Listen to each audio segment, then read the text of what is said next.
Thank you, Stephen. So welcome, everyone. For the folks who don't know me, my name is Richard Beswick, and I'm the VP for Research, as well as the Chief Research Officer here at Cottage. And also, in my spare time, I'm also on the Executive Committee for the Sustainable Change Alliance Foundation. I am also the Treasurer for the group. So I'd like to welcome everyone to being here. And I'm going to look over because I'm going to read to you guys here just some brief information before we get started with Lynn as we start to move forward, and then we can get going. So the Sustainable Change Alliance is an impact-oriented, member-based, not-for-profit educational group. We are focused on impact investing, which is defined as bringing financial and other resources to double, triple the bottom line of organizations that are trying to address social, environmental, and health-related issues across Santa Barbara. Some of those organizations are for-profit, some of those organizations are not-for-profit, and some of those organizations actually come from the independent sector. Before rolling into this, I'd like to really thank all of the members that are here that I can see that have decided to attend this meeting. This is going to be very informative for everyone, and I think that we'll get some very timely information from Lynn, or I know we'll get some very timely information from Lynn. I'd also like to thank our sponsors, our founding sponsors, which are Argyle Capital, Impact Family Office, Maps.com, Solgenics, and UBS. Our platinum sponsors are Nixon Peabody Law Firm, and our silver sponsors is Brashear Insurance. So let's just break down some of the logistics. As you guys have noticed, that everyone is muted except for Lynn and myself. The meeting is currently being recorded, and the way that we're going to have this structured is that Dr. Fitzgibbons, Lynn as I call her since we're so close, Dr. Fitzgibbons is going to give us about 15 or 20 minutes of really an update of what's happening now within the Santa Barbara area related to COVID. And then for about 10 minutes, I'll have a brief discussion with her to talk about some of the questions that we may have, may answer some of your questions as we move forward. And then I'll open it up for you guys to send me questions related to things that you may want to ask Lynn, and that can be done through the chat room. And I'll be asking Lynn those particular questions. So let's go ahead and get rolling on this. I know you guys are not here for me, you're here for this great speaker, Lynn. And Lynn, it's great to see you as always. Thank you, Richard. Thank you, Stephen, and thank you all. It's an honor and really a privilege to be here and to talk with you all about COVID. I've talked a lot about COVID today, and of course for the last many, many months. I understand that many of you in different ways have been supporting the community in a variety of ways through this remarkably difficult time. And so sincerely, on behalf of, I think, all of us in the community, thank you to all of you. I was a high school teacher in a past life, in case that's not become clearly apparent in the last year. And so forgive me for kind of working through some notes that I have, but also I think a really updated version of what I would want you all to know at 1:08 on Wednesday afternoon. So, and what I mean by that is I'm not going to go through the viral life cycle, and I'm not going to go through the history through which you've all lived. You know that. What I'm actually going to focus on, I think, is really hot off the press, the information that I think we all, as community members and leaders in our different spaces, ought to know today with regards to the state of the epidemic. So, in a nutshell, we're in a really good place. The numbers are absolutely coming down. Our community case rate, which is, remember, the number of new people diagnosed per day per 100,000 residents in a community and averaged over 7 days, that number is continuing to drop and drop and drop. That number, combined with what's called the percent positivity, are the two numbers that our state is now looking at to see when, not if, but when we are going to be able to thankfully transition out of this purple tier and back to the red. We've all lived through this remarkably difficult 2-3 month surge in our community. And of course, a lot of that time was spent living under this incredibly restrictive stay-at-home order imposed by the governor in the state of California, rooted in, of course, the concern for ICU capacity problems. The good news, I think, here in Santa Barbara County and certainly at Cottage Health is I think we've weathered that storm. We have some scars to show for it, and our community members have certainly borne the brunt of, I think, this surge. We, unfortunately, even this week are still seeing deaths in our community related to that surge. I never get into particular patient specifics for privacy reasons, but I can share, for example, that in the last week, I had the death of a patient who'd had a 7-week illness, likely an exposure right around New Year. And so I mentioned that, I think, just for context, that the community numbers are coming down, our case rates are coming down, our hospitalizations are coming down, our hospital census, just the number of people in the hospital with COVID, flying down, all good news. And yet we're still, I think, on the hospital side, still reeling a little bit from the magnitude of the surge. But that doesn't mean that next week's not going to be better. This week is better than last week. And I think that ongoing positive trend is clearly happening in the community and absolutely happening here in the hospital. Another good example of how we're feeling that in the hospital, at the peak of January, we had 5 units, 5 entire floors that were dedicated to the care of COVID patients. Today, we're down to 2. And that's, again, all very, very exciting. 1 ICU level unit and 1 medical surgical general ward. So again, making lots and lots of good progress. So the stay-at-home order was, of course, lifted just a small number of weeks ago. We're now back to the blueprint for a safer economy, which is the color system. And everyone's well aware that we're purple, and that the 2 measures, the 2 metrics that the state and our local health officials are going to be following very closely, of course, are this case rate that I mentioned and test positivity. Test positivity is easier. It's a very simple calculation. Take all the tests that are done in a community, look at the number that are positive and calculate that percentage, and that gives you percent positivity. Our community's worst week for percent positivity had us in the middle of January at about 16%. A huge number of tests were being done, but 16% was a very large number of tests, a very high percent positivity. The good news is that I've got the state's database up in front of me. The good news is that we're down to 6% as a community right now. So really, really improved. And even, if we're just looking at percent positivity, we're actually in what would qualify us for the red tier and even approaching the orange. So our percent positivity is quite good. The metric that I think that I'll talk about for just a couple more minutes, and I think we're going to continue to have as part of our discussions across the community for the coming weeks, is this case rate. So remember, the case rate, as I mentioned, is the number of new people diagnosed per day, averaged over the last 7 days, but per 100,000 residents in a community. And remember, that rate, the per 100,000 residents, is what lets us compare Santa Barbara rates with Los Angeles County rates, the behemoth Los Angeles County, or smaller rural counties. So that's how we kind of calibrate that per 100,000 rate. At the worst of the worst in January, we were at a case rate of about 100 in Santa Barbara County. So that was a huge number, 100.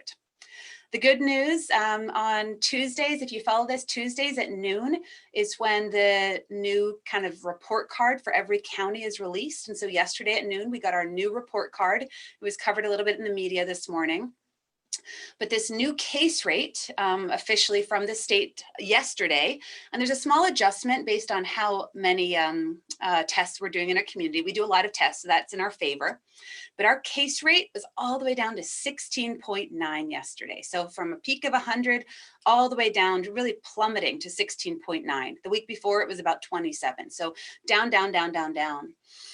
For context, remember that for us to qualify from purple to red, we have to drop below a case rate of about 7.0. We have to stay there for a little while. So that's 7.0 is quite far from 16.9, but at the rate that we're plummeting, I would argue I have it in my sight. And I'm excited to say that, because once we transition to red, I think that that's clearly an indication that as a community, we have this thing under control. And, our transmission risk is much lower. And that really, I think, lets different sectors of the economy open, which of course is very exciting. Also has implications with regards to the opening of secondary education sites, which of course is, I think, front of many people's minds right now, and understandably so. So that's this current status, I would say, with regards to the community condition. I'll just conclude to follow up on my comment about the case that I mentioned. We are going to, and we anticipate we will see more deaths just over the next small number of weeks. And that doesn't mean that we're backsliding. So just keep that in mind. Remember that the timing of this is such that after exposures, as happened over the holidays, then it takes, a week or two for the case rates to climb, a week or two for the hospitalizations to climb, and a week or two for, unfortunately, the deaths to be recorded. And we will probably, unfortunately, still see hopefully a smaller number of our community members losing their lives to this really tragic disease. But I am very optimistic that just a small number of weeks from now, that story will be different too. So I think all this to say we're winning.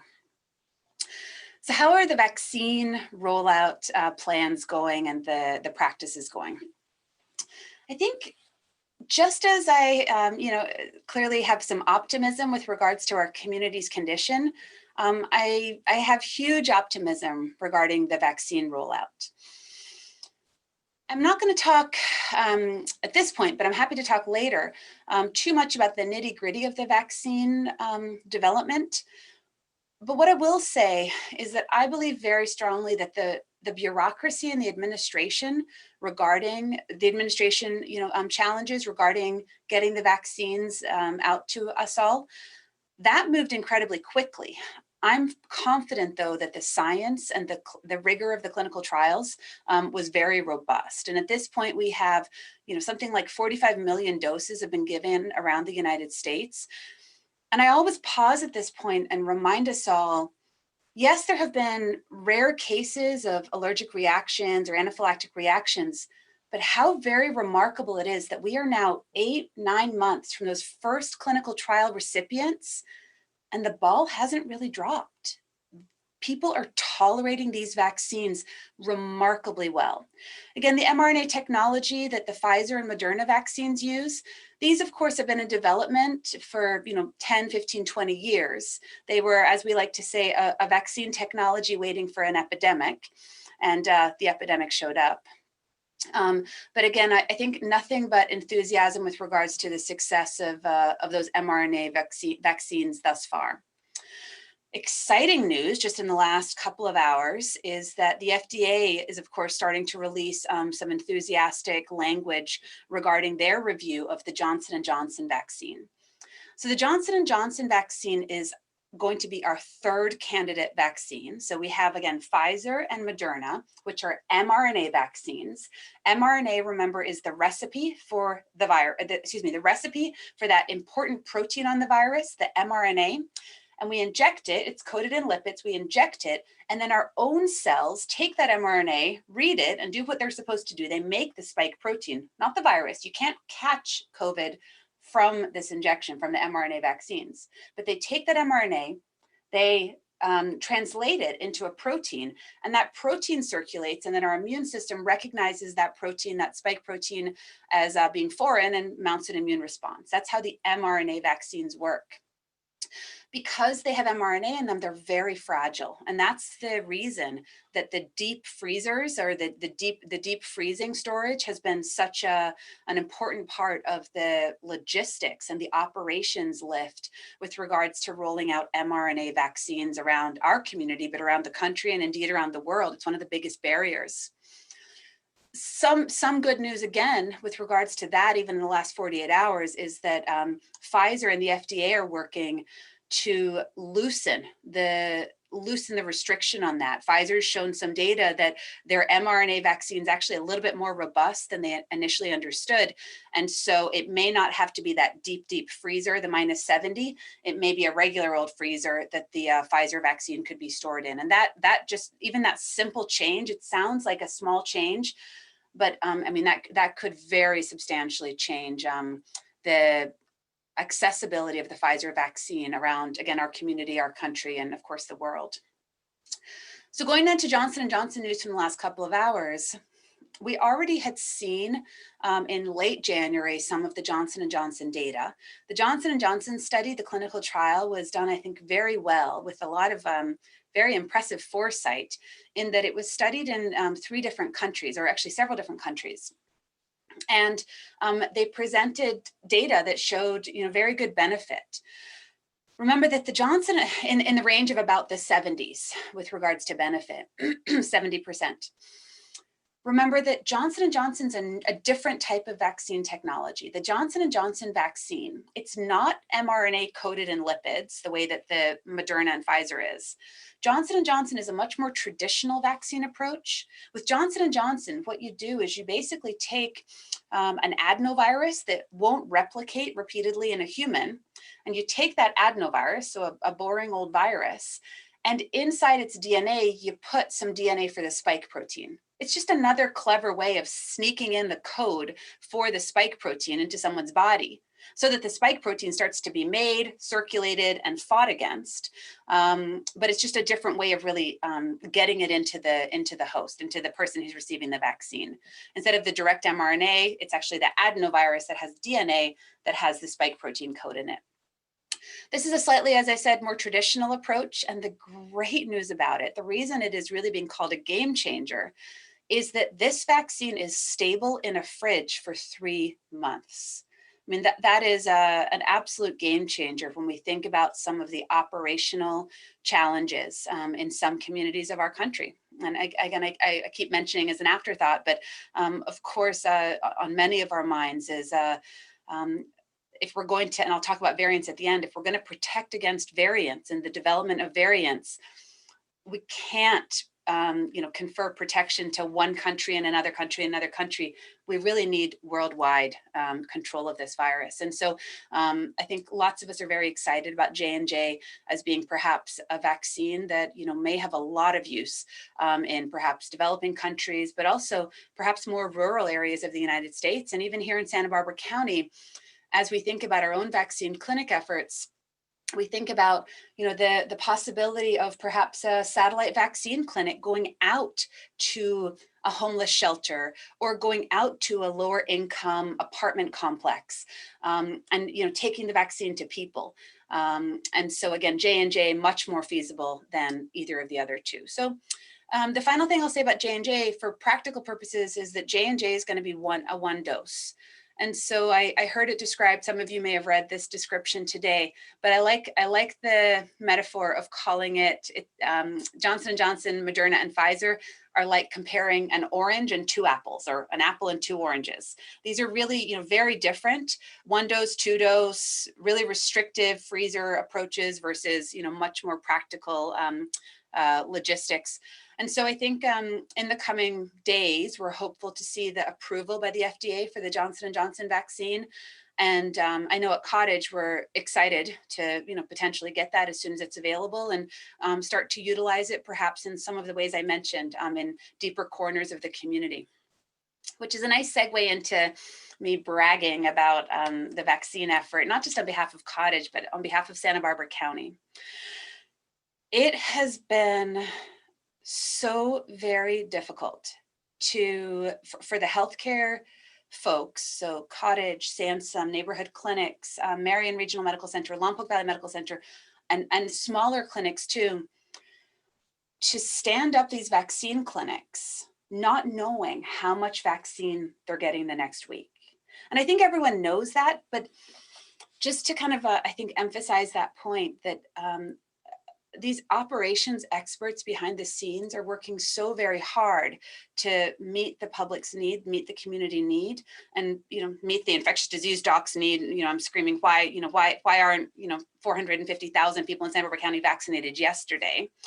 And so these operations folks, I think, are standing up these clinics as fast as they can, but they, again, don't know how many doses they're going to have in 3 days, is literally kind of how this is all working. The good news is, while it's fragile, I think it has been working, but nowhere near the pace that most of us, I presume to speak for all of us on this call, but we all really want it faster. I'm optimistic that with transitions that are occurring, hopefully on a variety of levels, that the vaccine supply is going to increase substantially over the next, hopefully 2 to 4 weeks. And again, perhaps making lemonade out of lemons, I think the way that this has rolled out is such that across our community, we now have vaccine clinics that are stood up and ready and just waiting for a vaccine. And we've had the opportunity to get these systems really well established. At Cottage, I think the goal tomorrow is, I believe it's in the range of 2,000 people are going to go through the drive-through clinic next to Goleta Valley Cottage Hospital, and I believe 2,200 the following day to get their vaccines. So just very, very high volume efforts and all that. And yet next week, we have no idea how much vaccine we're getting. We hope to find that out tomorrow evening. And then we'll be in the process of trying to get some appointments going next week. So fragile, effective, safe, but fragile, and hopefully more vaccine coming. So let me just finish up with maybe some comments on the variants. And then Richard, I promise to let you get a word in edgewise. No, it's all yours. So the variants. So just to remind everyone what we're talking about when we're speaking about viral variants. Variants are simply versions of the virus that have some tiny changes in their genome, the code for the virus. And of course, these changes are happening all the time. Trillions of viruses are being made really all the time across the world, trillions upon trillions upon trillions. But every now and then, some collection of mutations or changes gives that virus, that version, that variant an advantage. And as it develops an advantage, it has the potential to outpace the other versions. And what we see bubbling to the surface then over, person after person or replication after replication are that the variants that have some advantage tend to be the ones that start to take over. And so we saw one big shift in variants early in the epidemic. It was around the time that the virus was coming.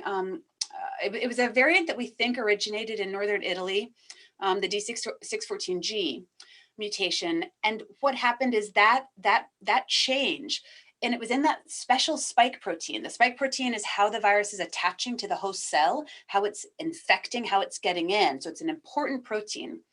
There was a change to the spike protein that we do think around the time that the New York epidemic was exploding, we do think that change at the 614 position made the virus perhaps more infectious and more transmissible. And so that variant then really took over. And by the summer, it was the dominant variant around the world. What we've not done, unfortunately, between then and just these last few weeks is high volume surveillance, we've not looked for variants in a very robust or systematic way around the United States, certainly not around California. And so what that means is we've experienced these surges, we had this summer surge and then things came down, and then we had this, of course, just monumental winter surge. But as we were, running on the treadmill and handling this, whether you're a community member handling it, a hospital worker handling it, a public health official, everyone was kind of running on the treadmill handling it. We didn't have an eye on what types of virus were causing this surge. And so what happened was around New Year's, around January, a UCSF group started looking for, what variants were circulating in California. And that was on the heels of some reports in December out of the United Kingdom. It was the middle of December, that a variant out of the UK had been barely present in the United Kingdom in September, and now was actually the majority of the virus that was circulating in December. And that we now call the UK variant, or the B.1.1.7 to B.1.17 variant. In parallel to that, not related, but it happened in parallel, it was probably a convergent kind of evolution in South Africa. There was really the recognition that the same thing happened. There was a variant that had been barely present in October, and then by December, it really looked to be the dominant circulating variant, and that was called the B.1.351. And so all this as a backdrop to a lot of interest suddenly in January and February around the United States to say, what kind of variants are circulating? And in fact, some models that were done that said, don't get too enthusiastic about this winter surge looking like it's coming down. In fact, there was a model out of the CDC that showed, hey, with the B.1.1.7, the UK variant just entering our population, it could get going the way it did in the UK. And if it changes and increases the way that the UK data did, we could have another surge in March.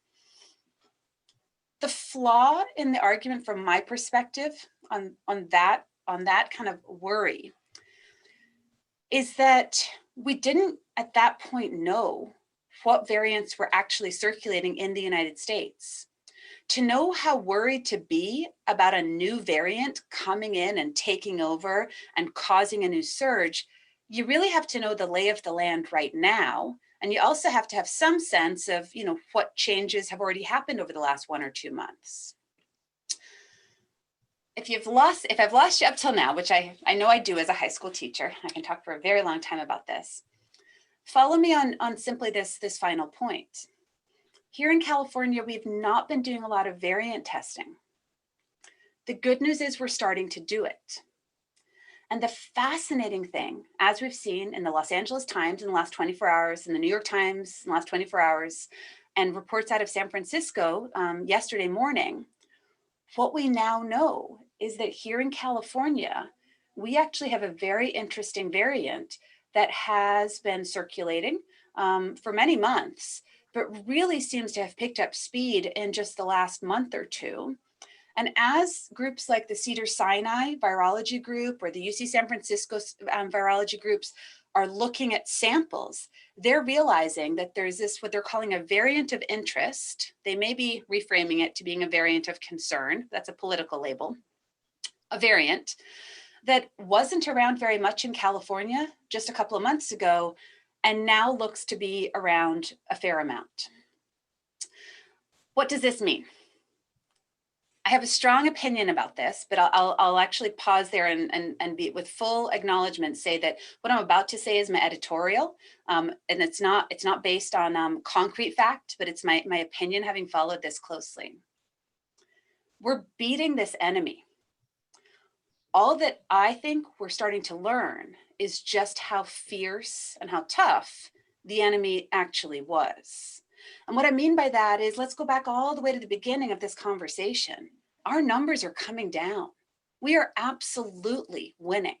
Our numbers across our county, across our region, across our state are coming down.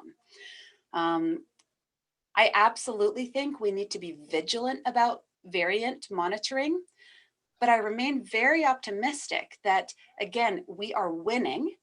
We know more than we knew before, but I think what we're ultimately going to learn, and there's a pre-publication that'll be posted on the web, we think on Friday, authored by the UC San Francisco group, that may show actually some data that this variant that's likely been circulating in California during perhaps a lot of our winter surge is very likely to be more infectious, may or may not have been associated with more severe disease. That's still to be really proven, I would say.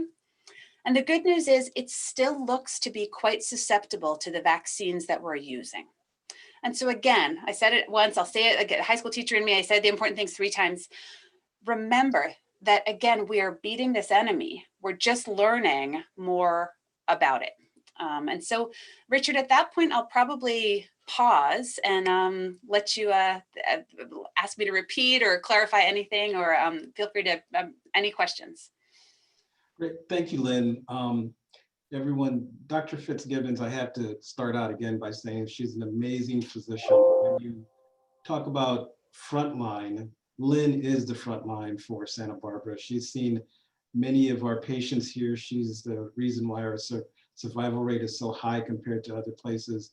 Just absolutely amazing work from Lynn. And Lynn, you know, I got to applaud you and say thank you for everything that you've done, because you're absolutely amazing. And thank you. I thank you, Richard. I'm really touched. You know, I have 3,000 nurses shoulder to shoulder with me, and about 500 physicians, not to mention everybody else, including your research team. So, but I will take the gratitude. So, thank you. Thank you. And you know, as you started to open the conversation and talk about these variants, I just have a few quick questions related to the variants. Have we done any tests in Santa Barbara to identify variants? And, you know, have we identified anything that's unique for us? Thanks. Great question. So there's actually some very exciting work underway. As many of you would probably agree, I think the secret sauce of Santa Barbara County is not only the expertise that we have around, but also I think people's relationships and ability to collaborate so productively. And so we've actually formed a local variant task team, and the local variant task team involves folks from Cottage, thanks to Richard actually is kindly participating, as well as Dr. Comer, the head of our lab, Dr. Fisk, my ID colleague. We also are collaborating with our public health officers. So Dr. Henning Ansorg, of course, of health officer fame, and just really our local public health guru, Dr. Kathy Brewer, his deputy. And then this really world-class virology team at UC Santa Barbara, Professor Carolina Arias and her colleagues, Stu Feinstein and some others. And so, and then actually even in the last 3 hours, I have an update that we have participation now from Dr. Therese Ritter, the CMO for Marion Regional Medical Center, Dr. Kevin Ferguson, the head of their whole pathology and lab group in the North County area. So what we have here is this task team that is meeting now weekly, starting this Friday, to talk about variants in our community. A project within that task team is a collaboration, a research project that's kind of been, I would say, grassroots so far at Professor Arias's lab.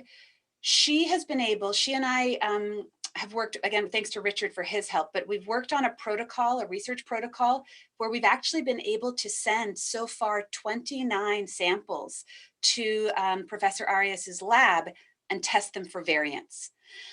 There is the opportunity to send them to the state sequencing program, but as I'd mentioned, the state and CDC sequencing programs for variants has been very slow to get going, and they're still not testing a lot. And when we've sent maybe 5, and when we send them, they take about 5 weeks to come back. And so that's clearly not fast enough, I think, to be very useful from a public health or clinical perspective. And so the exciting thing is that Professor Arias has basically made her lab available. She's collaborating on this project.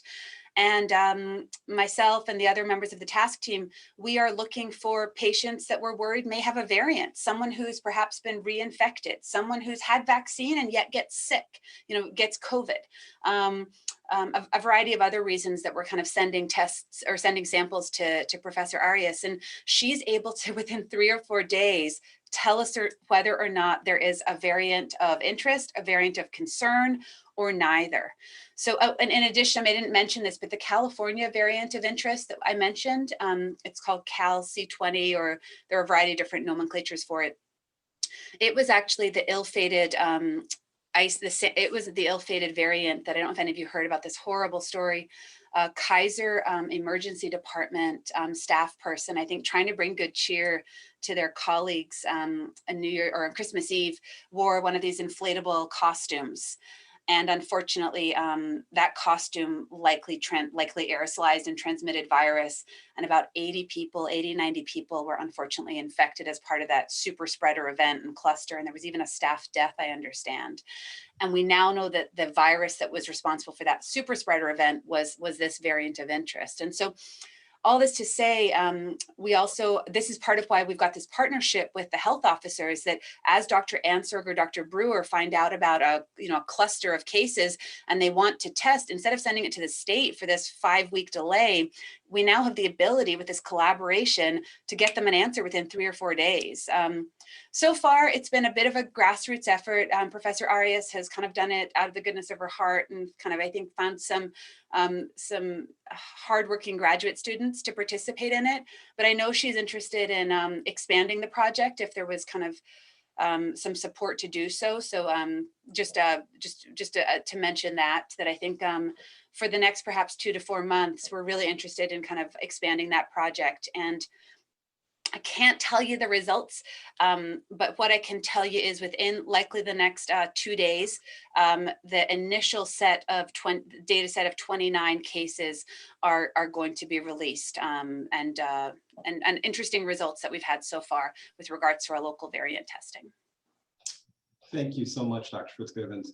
So there's quite a few questions, so I'm going to skip my questions and go directly to the questions that everyone is asking, because I already know the answers to mine. So let's take the first question. And the first question is, Blue Shield California is going to get directly involved in vaccine distribution starting in March. What changes, if any, will the general public see from this? I saw a great question. So I saw a nice diagram of where this was actually going to change. I don't think this is going to impact the general public really very directly at all. The major place that this is going to impact is at the level of the allocations. So right now, we are basically telling our public health department vaccine coordinator every week on a Tuesday, I think, what our capacity is for next week, how many first doses we can give, how many second doses we can give. We send some, some cross fingers and some please, please, pleases, and rub it on our head, whatever other, what else you do for good luck. And we send it off to our local public health department. And then the public health department, as I understand it, I've got friends and colleagues who are kind of involved with this. They take all of those allocation requests, and then they look at how much the state is giving our county, and they make an equitable distribution to make sure that everyone's getting, most of what they're asking for. That process is going away. And so the process is going to go more centrally to Blue Cross, we understand. In parallel with that, there is this may be slightly public facing, there is going to be a big transition that I think occurs next week or the week after, where instead of every vaccine clinic having their own sign up, there's going to be a more uniform statewide sign up and eligibility platform that all of the systems are going to have to integrate with. We got some good news this week. It looks like that's going to work more smoothly with our electronic health record than we understood. So that's good news. But these are all the kind of logistical pieces on the back end. I think ultimately from a public facing perspective, I am optimistic that it will get easier, not harder, that there will be more vaccine, not less, and that the systems will be more streamlined and perhaps easier to navigate. That's my hope. Great. I'm going to go to the next question because it's actually fresh in our heads right now in relation to the variants. And someone is asking, how can we help to support UCSB in expanding variant research that we're doing now? Thanks. So the task team itself, all the experts that I mentioned, are absolutely volunteering their time and are not seeking any funding whatsoever. So myself included, we're just we need variant data. We want variant data. We're engaged and working to make that happen. I think that the best opportunity for support is Professor Arias's lab, and so I don't, I mean, I'm not directly involved, but I know that she has the potential ability to sustain the project a bit longer and at higher volume if there were more support. And so I think that reaching out to either Richard or myself to route kind of questions onto Professor Arias that way would probably be the best. But Richard, you're also wise in the ways of this. Do you have a better suggestion? Yeah, you can just reach out to myself or you, like you said, that'll be fine. We can direct it probably over to Dave Dietrich and the That's a good university. idea. Yeah, that's a great idea. Folks. Yeah. So there's another question here. It says, are we tracking vaccine resistance in the US? And if we are, is it changing? Yeah, good question. So vaccine resistance is a tricky one. You know, you can do vaccine resistance macroscopically or microscopically. Macroscopically, it's the Johnson & Johnson story, where you basically take a vaccine, you roll it out in a place that has one set of variants, you roll it out in a place that has another set of variants, and you see whether it seems to work better in one or the other, right? So that would be kind of the mile high view, and perhaps the most important view. It's just a huge undertaking. And every time we learn more about a variant or a new variant's evolving, really to find out what variants people have and to kind of get that level of data on a large scale is just very, very difficult. So what's the surrogate? It's a microscopic surrogate. And what they basically are doing is they are taking, if you follow me on this, if I receive a vaccine and you take my blood, and then they use the antibodies that I've made, and they use that to try to neutralize the virus in the lab. And they see how well my antibodies are working against that virus in the lab. And they compare that to the blood of someone who, for example, had maybe a different vaccine, or they take my blood, my antibodies, and they compare it against the virus that was the original virus versus this new variant, perhaps of concern. So what do we know?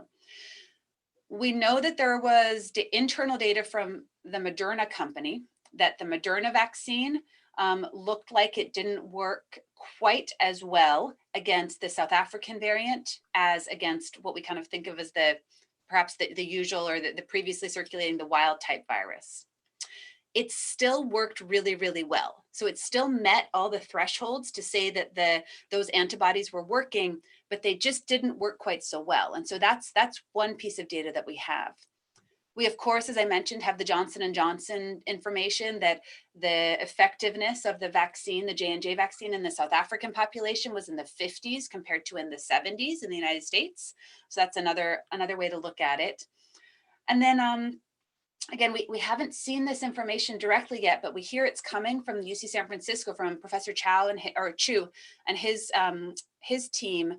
We have heard yesterday that this California variant of interest, when they did the experiment I just described, where they took blood and antibodies from someone who's received the vaccine and tested it against this California variant, the variant of interest, they found that the antibodies maybe didn't work quite as well against this variant as against a more normal virus, but they still worked very, very, very well. And so we're waiting to see really the details of that data. We've just heard it talked about again in media reports. We haven't even seen the pre-publication information yet. I would be very skeptical. Again, this is where I raise my hand and say you're now hearing an editorial, an opinion, not fact. I would be very skeptical that the vaccine fails against this West Coast variant. I do not think that is likely. I am very, very encouraged that everything that I've read, everything I've heard says that, again, this variant of interest, the Cal C20, that we're going to hear more about this week, next week, I'm fairly convinced that the vaccine is going to be a very good match for it. Great. Thank you, Lynn. Every time you turn on the TV, you turn on the radio, all you hear about is herd immunity, herd immunity. Can you tell us about herd immunity and how this may have an effect in Santa Barbara? Is this something that we may see in the future, near future? Yeah, good question. So thanks for the question. Herd immunity is a complicated topic. And I always, well, let me just make sure that everyone understands, I think, the fundamentals, and then I'll get to, I think, the brilliance of the question is actually in the nitty-gritty details. So remember that herd immunity is the idea that if enough people in a population are protected or have either been vaccinated or have had the disease, then if someone who's infected comes into that population, it's unlikely that the infection is going to, be transmitted and propagated and continued throughout the population. Forgive my terrible metaphors, I'm guilty of them. But imagine if you had, I think, a field full of people standing quite close together, and it started raining and only a few of them had umbrellas.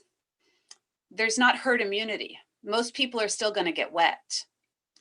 But if you have a certain number of people holding umbrellas, a certain number of people with protection, based on how densely the field is packed, there's a pretty good chance that even if every single person doesn't have an umbrella, enough people in the field have an umbrella that, for the most part, that whole population is now protected and won't get wet.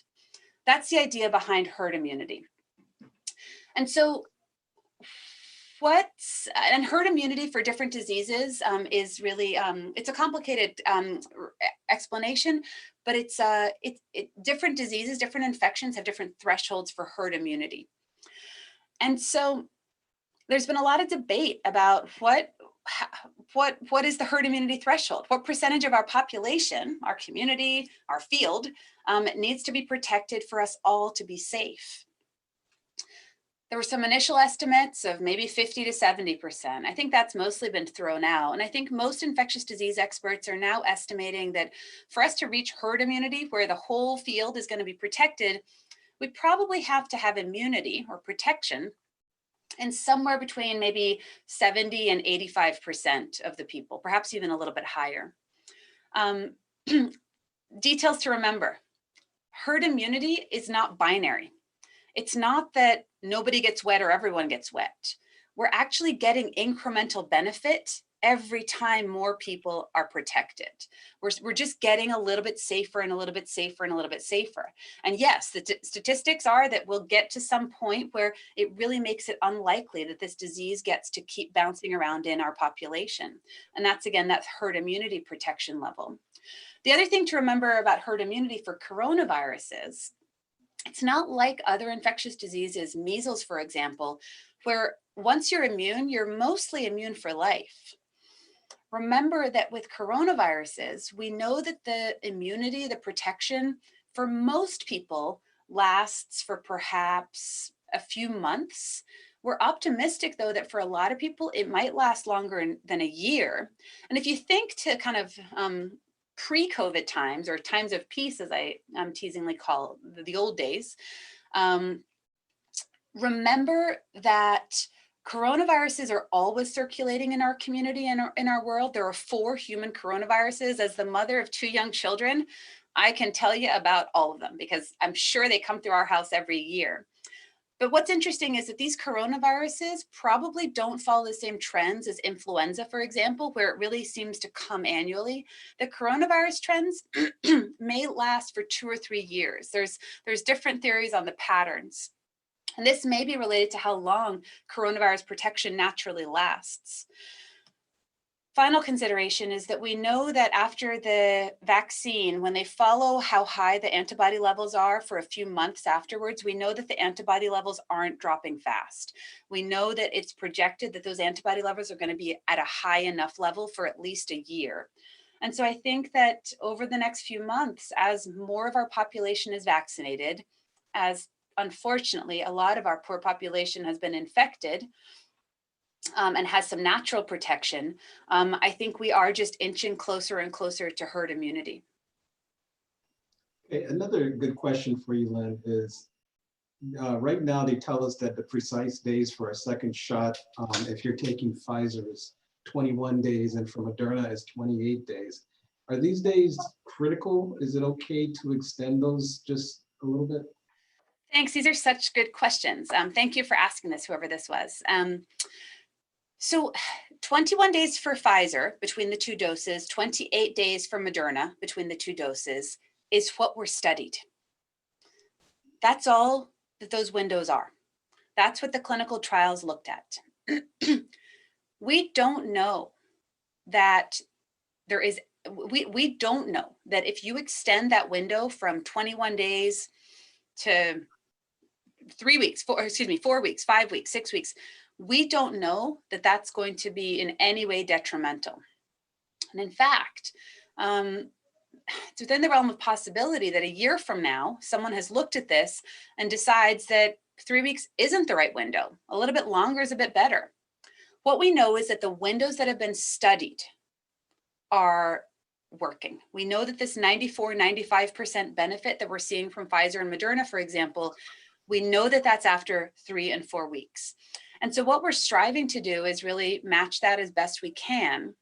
But as I have family or friends who, for one reason or another, are unable to get their second dose of vaccine and, in that narrow window and have to extend it for, by a few weeks, as long as it's within a small number of weeks, I'm encouraging people not to panic, but just to go ahead and get that second dose as soon as they're able and be confident that, they're very likely to be very, very well protected after even a single dose. And whenever they're able to get that second dose, it's very likely adding substantially to their protection.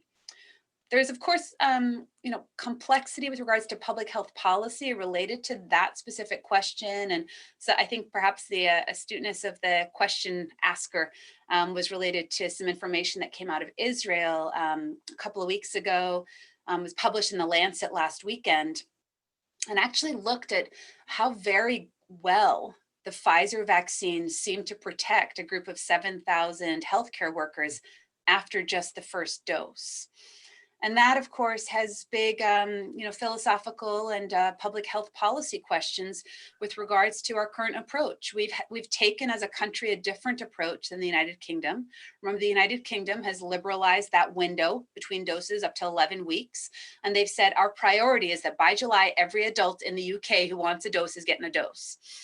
We've taken a different tact. We've kind of stuck to the way the clinical trials were designed and said, 2 doses is the plan. 2 doses is what we're going to do. And we're going to strive to make sure that everyone gets 2 doses, even if it takes us a little bit longer. And so I don't think that the jury is absolutely confirmed on this. Dr. Fauci voiced some opinion on this yesterday or the day before. He encouraged us to stick with the science, meaning the clinical trials were done this way. This has been his advice thus far, and he's not wavering on that right now. I think if we were to learn, for example, that one of these variants was to start to surge and there became more urgency or even emergency to really much more broadly and in a more accelerated way, getting our whole population protected ASAP, I think that may be reason to relook at this. And there are ID physicians in Minnesota, for example, and elsewhere who feel very passionately about that latter approach and are bringing that question to the FDA and to the CDC to say, hey, we really need to relook at this. Now is the urgent time to revisit this. So all this to say, what's to take away from all of that? The window is 3 or 4 weeks. If you personally have to extend due to vaccine supply challenges, your own illness, or some other unforeseen problem, don't panic. Just do get your second dose when you're able. And if you've not yet been able to get your dose and there's a massive paradigm shift in the next few weeks related to some, variant change that, accelerates our need to get first doses out, I think be confident that 1 dose is likely very, very protective. Thank you, Lynn. I'm going to ask you, we have 3 minutes here. I'm going to ask you one more question. We may have time for a half a question, but there's a few questions that relate back to immunity and how long immunity lasts. Yeah. If you were to go through and get the vaccine, or even if you actually caught COVID, has there been any work related to immunity? Yep, lots and lots of work. And we're learning more and more really every week that goes by. All that the CDC is comfortable and confident to put in writing is that we are comfortable and confident that immunity lasts at least 3 months. A very strong likelihood is that immunity from either natural infection or from the vaccine is likely to last many, many months and possibly longer. Now, let's go all the way back to the variant question. just as with influenza, every year we see subtle changes in the influenza virus, such that we're still vulnerable to the next, version that's coming around. There's certainly a possibility that if we had a big shift in a variant of COVID-19 or the SARS-CoV-2 virus that causes COVID-19, there's certainly a possibility that you could be protected against whatever you were previously infected with, and then you could still fall ill from perhaps a different variant. And we call that reinfection. And that's actually one of the groups that we're studying. Just incidentally, with this variant project we're doing with UCSB, those are the samples too. If we see someone who's clearly been reinfected, we're also sending those samples for testing. And so for as a general comment, I would say that we are learning a huge amount about immunity. I think that protection is likely to last for many, many, many months, and very likely longer than that.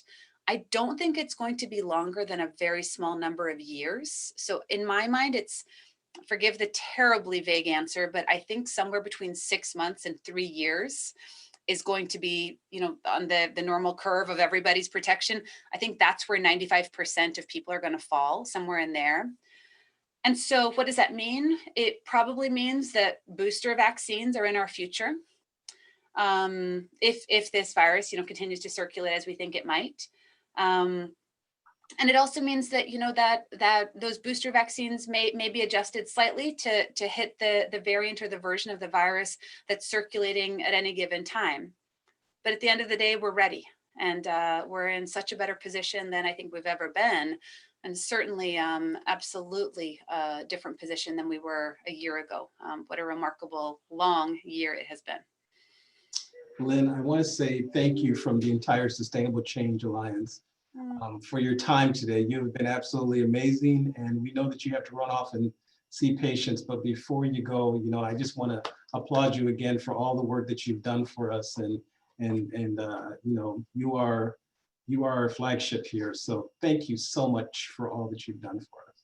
Well, thank you so very much. It was a pleasure to talk to you all. Thank you. Thank you.